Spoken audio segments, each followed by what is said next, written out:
Welcome to all you Sagittarians. Welcome for your monthly horoscope. And I'm going to take my notes here for July 2015. And I think most Sagittarians are really going to find this interesting because there's so much activity in your house, in your area of life, which is the ninth house. And it's good energy there. I'm going to be talking about three things. First of all, the Jupiter-Saturn clash. It's a square, and I'm going to talk about this in particularly for you because your ruler is Jupiter. And then about Venus retrograde and Venus-Jupiter in Leo. And then about some activity, a lot of activity in your 8th house. A lot of planets, male planets that is, in your house of the 8th house. In Cancer, what does it mean? Well, the most important thing for you is definitely the square that is happening between Jupiter and Saturn. Now, what does it mean? A square always means that things are not in balance, and it's an opportunity this month to get into balance again. And some of you will tend to go a bit too far with the Jupiter, and others amongst you will go a bit too much to the Saturn. And that's the reason why it clashes, because it needs to be brought into balance again. So what is Jupiter? Jupiter is your ruler. It's all about meaning. It's all about faith. It's all about your beliefs. And it's all about your... it's this very spiritual planet. And it squares up to Saturn, which is your structure, which is your inner critic, which is your discipline, which is your borders, you could say. And when this clashes, it's always a kind of a clash between faith and between reality. So where does this happen for you? Because this is in general. For you, this happens in your house, in your first house. Saturn is there, and it goes a little bit back into the 12th house, but it's still, you know, on the cusp of the 12th and the first house. So people who, certainly the beginning of Sagittarius, who have planets there or an ascendant, have felt Saturn there, have felt that planet that structures you in a good way. It makes you more mature. It makes you more, you're getting maybe more responsibilities. You're getting responsible for your acts, and not that you weren't before, but you're getting more serious. You're getting more focused. So that's one thing. But it clashes towards the Jupiter and Venus in the 9th house. So Jupiter and Venus in the 9th is all about expansion and growth when it comes to publishing, when it comes to foreign countries, foreign people, understanding of the higher education, higher knowledge, your opinions, your view upon life. So that is now at the point where it broadens enormously. There is an opening up for you, you know, and this is good for the Sagittarians, especially those who have planets between 0 and 5 degrees of Sagittarius, because they have been having Saturn on their head, and now with the Jupiter there and the Venus, especially the Venus also there, it's a bit of I feel a bit more at home. I can travel now. I can get my things published. I can go on the internet and do a YouTube channel or whatever. Now, for every Sagittarian, you will feel this differently, and you can find them in two groups. There are one, if you are a person that is already quite structured, that is already having in your natal chart quite some responsibility, quite some structure, then your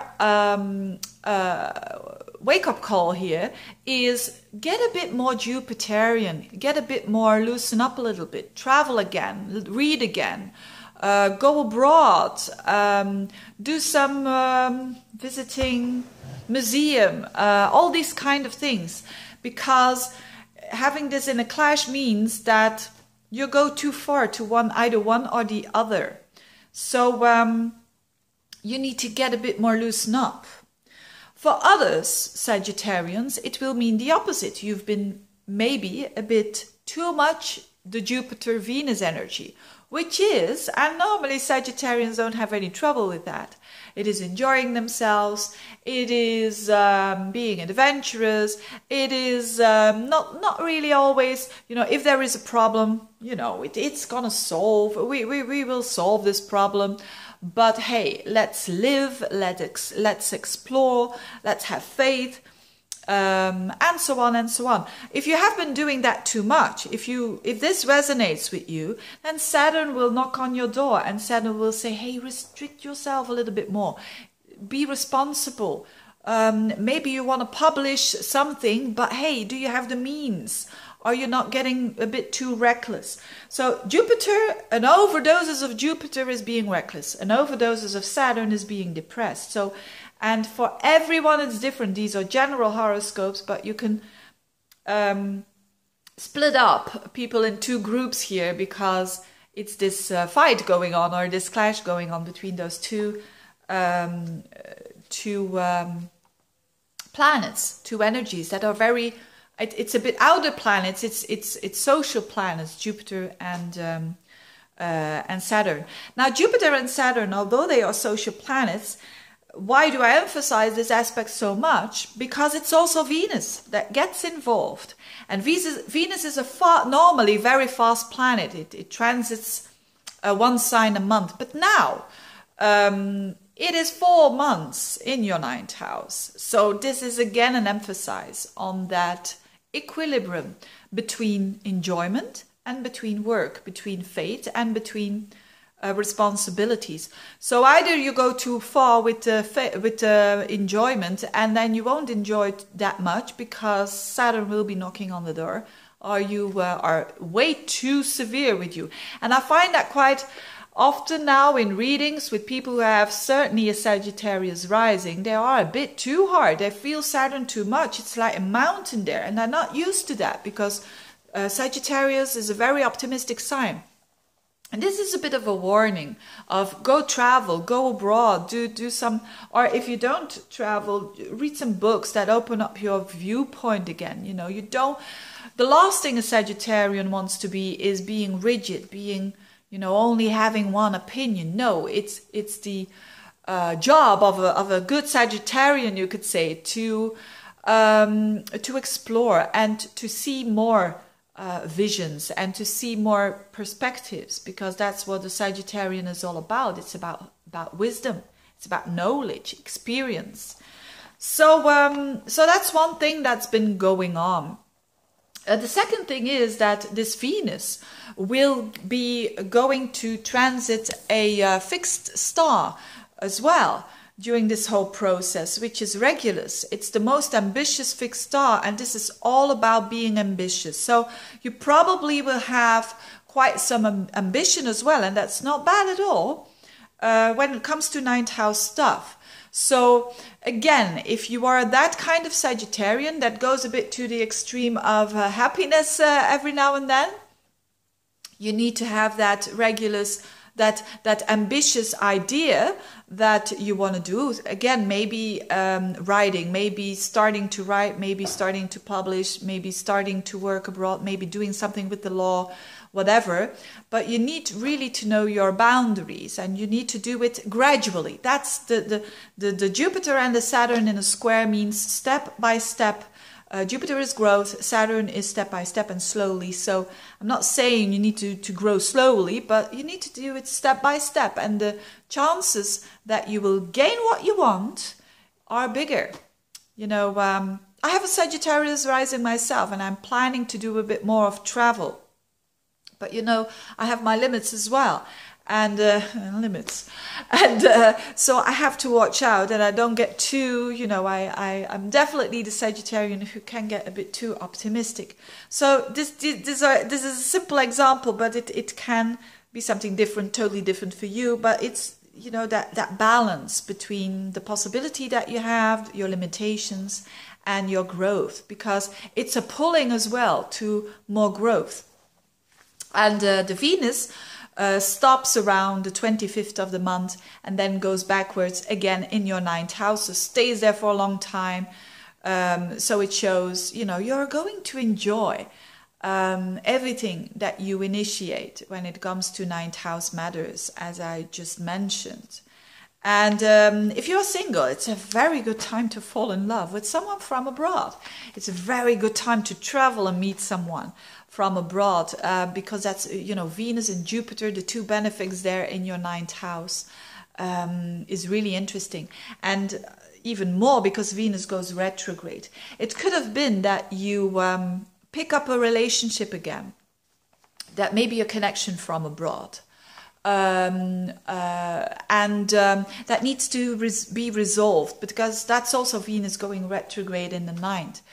Maybe even someone you knew a long time ago, and now you bump up into him or her, and there's a bit of old wounds that can be healed now. That's also Venus going retrograde in that ninth house. Or maybe a study that you're going to pick up again that you did enjoy, but you didn't have got the time.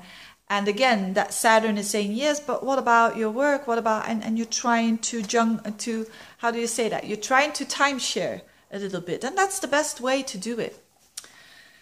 Okay, what else is going on? So I mentioned the Venus retrograde. What is a bit less important, but even it really is an emphasis as well, is a lot of activity in that 8th house of yours, in Cancer house. There is Mars there. So all the male planets, Mars, Saturn, Mars, the Sun, and Mercury. Mercury, the planet of thinking. So there's going to be a lot of deep thinking behind the scenes going on as well. And having male planets there means being active. So maybe you're going to be active in the 8th house. What could that be? It could be maybe sorting out some financial issues, some money that you're going after that does belong to you, but that comes from other people or other, I don't know, maybe tax refund, but you need to do some effort to get it back, things like that. So it's also a good time to initiate that, to put energy there, because Mars and the Sun, where Mars and the Sun is, we put energy. So putting their energy, and then in the beginning it might be a bit of a struggle there. Why? Because it opposes Pluto and it squares up to Uranus, but it means that after you do it anyway, there you go and get some big results. The 8th house is also a very psychological house, so maybe you're doing some, psychological understanding of yourself, trying to battle some fears there. A big fear or a little fear, doesn't matter, but you are going to be very initiative there. You're going to take that first step, and every beginning is difficult, and then off you go. 8th house, what it can also be, 8th house is maybe an inheritance that comes your way as well. Could be that the case as well. And you need to do a bit of effort to get everything right, and that could be the case as well. But there is some transformation going on at the same time, and some transformation by not escaping your fears, by just facing them and acknowledging them and going through that eye of the how do you say that, an orcan, or my English, I don't know.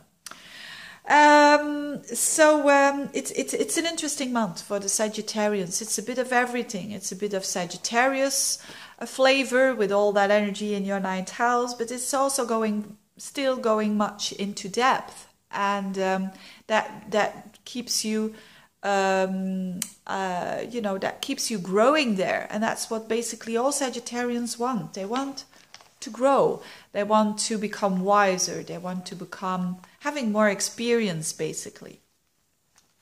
So a very interesting month for you Sagittarians. Thank you so much for watching. Thank you so much for supporting me, for sharing these videos, for ordering I almost wanted to say ordering emails. No, ordering readings. Thank you so much, and I wish you a very good month. Bye bye.